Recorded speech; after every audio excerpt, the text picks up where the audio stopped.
Hello guys, sa bundok tayo guys, oh. Tatanim tayo ng mga kung ano-ano. Yung guys, mais, tubo, saging. Itong nature ng mga bundok guys, oh.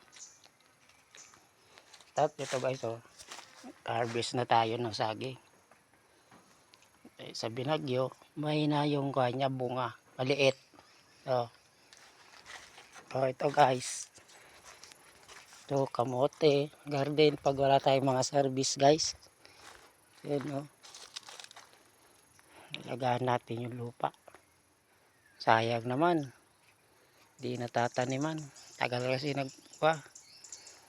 punta ng Maynila. Tapos dito fresh siya. Ngayon, tinanim ko siya guys, oh.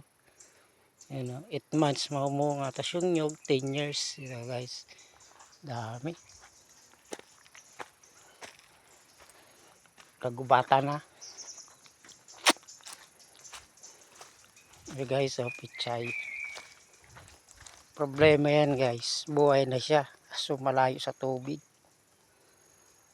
Oh, dami. Mamaya pag kumulimlim na siya guys, dyan naman ako guys pupunta.